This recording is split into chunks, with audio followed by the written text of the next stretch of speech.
This is the new TC Pride Podcast episode 129, on location at LUSH with Barry Karlenzig, Vice President of Programming for Pride Winnepeg. Twin Cities Pride Podcast here on location at LUSH in Minneapolis, and I am here with Barry from Pride Winnepeg. Barry, thanks so much for being here. So this is a very special, international edition of the TC Pride Podcast. So what can you tell people about the organization, first of all, and how it is that you are here in Minneapolis this weekend? So I'm actually down here at Minneapolis this weekend for one of the other organizations that I'm part of. I'm one of two current reigning emperors for the Court of Winnipeg, down here for a court function, and then also working on some Pride things to see how both the Canadian Pride can help Twin Cities Pride and vice versa, as our prides are so close to each other. That's right. So you were actually here a couple of years ago for Pride. Actually, you were here last year too. But we actually had you on the podcast for the first time a couple of years ago. You're here with some of your colleagues. And we talked a little bit about the differences kind of between, Winnipeg Pride and Twin Cities Pride, how we kind of steal/permanently borrow sort of our best ideas from each other. So people can go back and check out the episode about Winnipeg Pride on the TC Pride podcast. But aside from our organizations kind of just being besties sort of anyway, there's actually an official connection between the two cities. Yeah, so the official connection, actually, when we met with our mayor in Winnipeg, we actually found out that many years ago, Twin Cities was issued a sister status with our city of Winnipeg by our standing mayor at the time. And so last time we talked about the festivals, sort of some of the ways that the festival has evolved over the years. We didn't really get a chance to talk. You were there with some of your colleagues, right? So we didn't really get a chance to get into sort of each of your backgrounds and kind of what brought you to activism in the first place, and sort of what brought you to your involvement with Winnipeg Pride. So what brought me to activism was actually about 8.5 years ago. I was volunteering at Geo's Club and Bar, which was a LGBT nonprofit bar in Winnipeg, and that bar closed down. And at the same year that I was working there, JD Francis, who was one of the programming team members at the time, had brought me on board to be a driver for a couple of the headliners. And then from there, I started as a driver, then I became the lead driver, executive assistant to the vice president of programming, logistics director, acting parade and rally director, to my role now as the vice president of programming. So it was just over that 7 years now with Pride, it's really started at the ground level and worked my way up. And everybody always asks me every year, why do you put the amount of hours you put in? Why do you do the amount of traveling? Why do you do what you do? And I say every year, the last 3 years at the festival or at the parade. Last year we had 2 elementary school GSAs that were there, which was absolutely amazing. And we had 2 junior high students come up to myself and our parade director, our new parade director now, and basically just give us a giant hug and said, thank you, we can be who we are today because of you. So when you have those types of things, you constantly want to keep giving more and more. And so like I said, on the last episode, we talked about sort of some ways that the festival was different from ours. While we were sitting here talking before we started recording here, we talked about just sort of some of the fundamental ways that sort of the Pride movement, the LGBTQ movement, which we're going to get into as well in a second, in Canada, are different from our movement here in the United States, and maybe you wanted to touch on a couple of those as well. So a couple things with our movement is we've started seeing at the festival level, we've started to see a movement on community groups wanting community space. So we've created community gardens this year. We've had a lot of groups approach us at looking for the next generation. So we have a 35,000 square foot kids area this year that'll have everything from a water park to bounce houses to live entertainment. We've also made sure that a socially excluded group as the French community, which is so close to the festival and so close in proximity, we've made sure that there's French programming this year. So there's not only a French host, there's French programming, there's French DJs, a little bit of everything. So really working on that, and then working tirelessly month after month with a lot of our community groups to see what we can do at the festival site to give them space so that they have a voice, or what we can do throughout the year to help give them that voice that they need. So this year, with Pride Winnipeg's theme being Pride of Color, we've made sure that we've kept the theme going so that we want to make sure that those groups that have felt underrepresented have a representation. We've also gone through things like our board where we've now ensured that there is a youth committee, there is a trans committee, there is a queer person of color committee, that we're getting the bylaws written and everything so that they can go to our AGM and be voted on by the membership so that they can become a proper part of the organization. And we've been working very closely with actually Red River College, one of our colleges there, to work on a Two-Spirit group where they've actually helped us write part of the programming, part of the ideas, and part of what that committee's 2-year, 5-year, 10-year goal would be. And really working closely with Two-Spirit people of Manitoba and QPOC Winnipeg, things like that. So really trying to make sure that every group gets that representation and gets their voice heard at the table with everybody else. Yeah, so this is all obviously like leading towards the acronym that you guys use up there. But you also mentioned that you're working with the trans community to make sure that, you know, people from that community feel welcomed and included. That's another thing. So to me, it's so funny because like Canada, like, you're literally like a couple hours away, but like things can be so different. I mean, just so many of the words and sort of terminology that you guys use are so different. We were talking before we started recording here as well about like the trans community, how sort of the designation for the trans community is a little bit different in Winnipeg as well, or throughout Canada. So on the Canadian aspect, we use the verbiage where it is anybody who is trans, they prefer trans-identified, versus in the U.S. I've noticed it's transgender.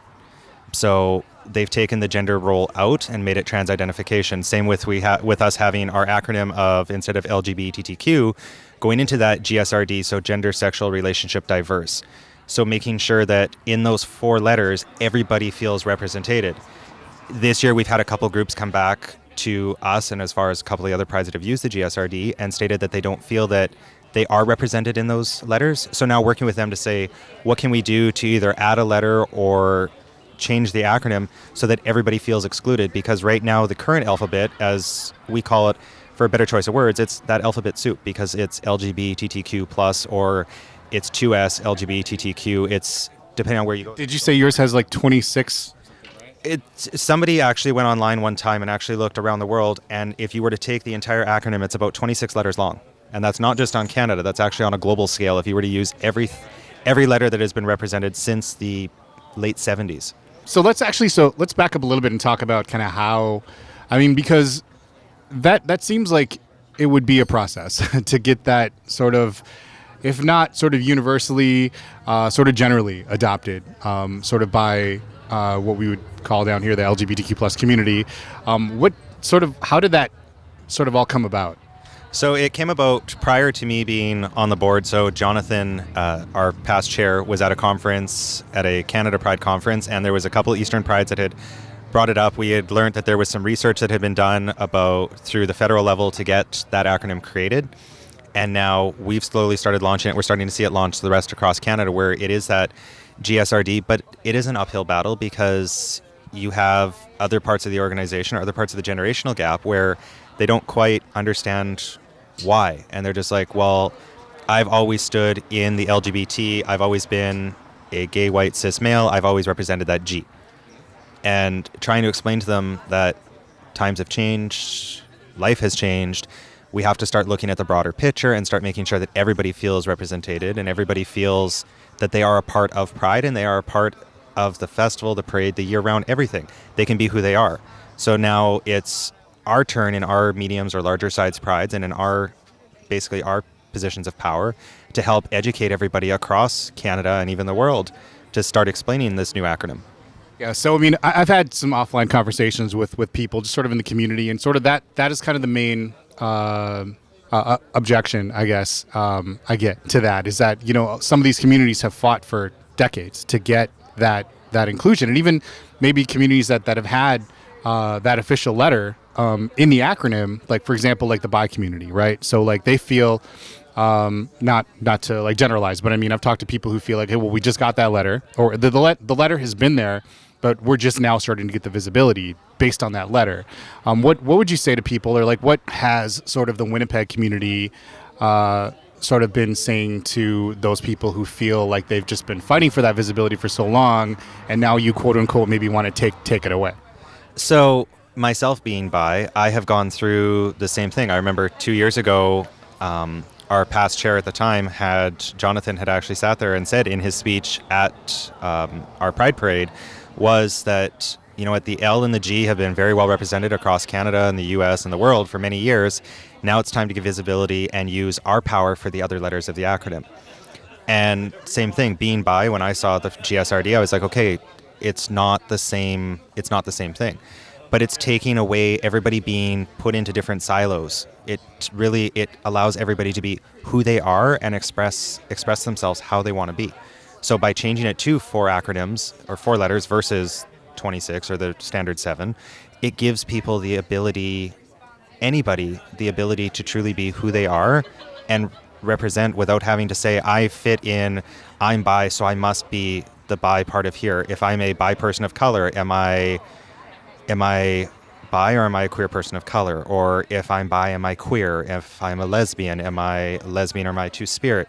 Things like that. So it was always, you'd have people fighting within their own communities to try and figure out where they sat in that whole letter acronym. Now they have the ability within 4 letters to really truly feel how they are and be able to express who they are. Yeah, it feels like they're a lot they're a lot broader sort of categories for people. So like, I mean, I've talked to people who are like that, gender non-binary. They're like, well, like I don't necessarily consider myself like trans, but I'm sort of like lumped in like with the T. Oftentimes, the other thing that I love about the GSRD personally is the R. Like we don't really have an R unless you start adding like P's to the end of our acronym down here. So I think it's a great sort of movement. I'm really personally kind of hoping it picks up steam down here. The other thing that you kind of mentioned, so there was some work on the federal level, you said in Canada, to sort of make all this kind of happen a little bit. So that's something that we don't really have down here either. At Pride last year, I was walking around talking to people, and I think like the Canadian consulate or something was here. There's an actual like Pride Canada flag too, isn't there? So there's actually a Canadian Pride flag as well that was unveiled down here actually this year, and we've used it for the last couple of years. But also when Prime Minister Justin Trudeau came into power, he created a specific role within his parliament, his upper parliament, where it is somebody who represents the LGBT community, and they are basically the voice of all of the queer people of Canada directly to the Prime Minister. So Randy Bossino, who is that role right now, he lives in Alberta, but meeting him on various different things, he's been that voice to the Prime Minister saying, we need to look at federal funding for some of these smaller prides. We need to look at, you look in Canada as a whole and you look at 75, 80 prides across Canada and how small Canada is. You look at Manitoba, we have 8 prides in Manitoba alone. That's huge. We have ours, which is the biggest one, and then we have smaller little prides, and prides keep popping up across Canada, which is great to see. But they need that funding, and it's our job as medium prides or larger prides to help get them that funding, but it has to start at the federal level. There has to be money there for us to be able to get the programming we need to ensure that we have accessibility, we have environmental impact, we have all those different things so that everybody can enjoy a festival that's free without having to charge for it. Yeah, we are years away from that. So it is so cool to see that you guys are being pioneers in that area. I mean, we can only hope that we get that kind of support at a federal level for this community at some point. Speaking on the federal level, so like on the broader kind of Canadian level, so we're of course celebrating the 50th anniversary of Stonewall down here this year. You're celebrating a 50th something else up there. Correct. So we're celebrating the 50th Partial Decriminalization Act that went around by, at that time, our current Prime Minister, Justin Trudeau, his father, Pierre Elliott Trudeau, put in legislative changes where people no longer could be arrested or anything based on their sexual preferences. So it's a partial decriminalization. It took a couple other years after this to go that far to get to where we are now, but it is recognizing that 50 years ago that pioneer first started and that first get it to where we are now 50 years later. So everything is decriminalized now. It was just years ago, 50 years ago, it wasn't just everything went from being legal or illegal to legal. So there was a partial decriminalization. It took about 5 to 10 years to get it so that it was full legalization. So it was just, we wanted to make sure to recognize that it wasn't a full decriminalization 50 years ago. It was only partial. There were other steps that had to be taken on various groups. There was various apologies that had to be done, and there was various people sitting in prison because of their choice. So our Prime Minister this past year did a formal apology to all of the queer people of Canada and apologized for what had happened 50 years plus ago. So it's just, we want to make sure to recognize that it wasn't a full decriminalization, it was a partial decriminalization. It did take more years to get that to where it is now across Canada as a whole, but it was the stepping stone to where we are now. And I understand Saskatoon, they hosted a huge sort of international conference this year. Yeah, Saskatoon this past year hosted the 2018 AGM and World Conference representing part of Interpride, which is the association of all the prides around the world. So we had the luxury of working on various ideas with Twin Cities Pride and different prides across Canada and the world, and have an amazing 3-day conference, different workshops, and really get to meet and share ideas and cross collaborations. And then since then, I'm actually very happy to announce that Pride Winnipeg will be formally bidding on this same conference to host in 2021. So we will be actually going out to Greece this year to pitch the bid October of this year, and hopefully winning the bid for 2021. And it probably can't hurt that that Pride Winnipeg is going to be hosting Canada Pride. What, this year? Next year? So Pride Winnipeg will actually, for 2020, be hosting Canada Pride. And Fierté Montreal Pride is actually, while we're out in Greece bidding on the Interpride conference, they're actually going to be bidding for World Pride 2023. So definitely bringing a lot of focus to Canada as a whole. So we don't have like a USA Pride here. How does this whole Canada Pride thing work? So from my understanding of it, Fierté Canada Pride started with the Fierté Canada Pride Board. So there is a Pride Board that represents all the prides across Canada. And we're a member of Interpride, which then represents all the prides across the world. So in the US, there's different regions. So there's Region 5, Region 6, different regions. Twin Cities is part of that region. But it started in its fruition of we needed to do something on a Canada level to promote Canadian equality, but also to promote Canada as a whole. So we started with Canada Pride. 2017 marked the first one, which was in Fierté Montreal. And now Winnipeg will be hosting it in 2020, and then hopefully we'll see what happens, who the next one is that bids for the next one. And so what were some things that came out of that international conference in Saskatoon? So some of the things that came out of it was, for us in Canada, we went through an accessibility area where we started explaining accessibility all across Canada and how it works on the Canadian prides. There was a fundraising one that was put on by the U.S. Department as well as the Canadian government, and to go through different fundraising, and then just hearing different ideas, looking at the global scale where things like PrEP, which is now free in a couple provinces in Canada and a couple of US states, it's more readily available in Europe because those European prides and those European cities and organizations have more funding and more buy-in from their province or their township or things like that, where there's more money and more funding available to be able to do cross-year programming, cross-year festivals, and really work for those different organizations. We're also chatting here, as cool as you guys are in Canada, and as much progress as you've made, you still see yourselves as way behind Europe. Yeah, so looking at, being at the Saskatoon Interpride and just hearing different things in Europe where you just hear how things in Europe is so different, and when it came to the LGBT community or the GSRD community, just hearing how different it is overseas to here. Yes, we're on the pioneer front compared to the US, no offense, but looking at Europe, like we still have things to learn. And the nice thing of being part of a member of Interpride and going to these conferences year round is we get the ability to really sit down and work with each individual prides and build ideas that work for not just us, but everybody at a global scale, and be that voice at a global power level. Really, at the end of the day, we all kind of are working together. You said it's really like a big family sort of working together, right? Yeah, it's basically when you go to these conferences, it's almost like a family reunion. You're running into people you've seen through different prides, different organizations over the years, and you're really going through to see different ideas. What works here might not work there. What works in Toronto, Ontario might not necessarily work in Winnipeg, but even within Canada. Even within Canada, it might not work there, but it might work down here. And vice versa. There might be something from Twin Cities, ideas that we've taken over the years. that Permanently borrowed. Or permanently borrowed. That would work really well in Winnipeg, and things like that, where it's nice to see those ideas, and all being non-for-profits, depending on where your prides are. A lot of the prides, even in Canada, are all volunteers. Pride Winnipeg is 100% volunteer-based. So all of our stuff is volunteer. All of our travel is volunteer. Everything. A couple of the bigger prides may have an executive director or some paid staff, but a lot of the prides in Canada and a lot of the smaller prides, even in the US, are still all 100% volunteer-based. So there's a ton of volunteer hours, and there's a ton of just volunteering to get things to where they are so that everybody can enjoy a successful festival and a parade, everything else throughout the year. And on that federal level, too, you were talking about how there's been a lot of progress. So that the military, like the Canadian military, recently joined in the Winnipeg parade.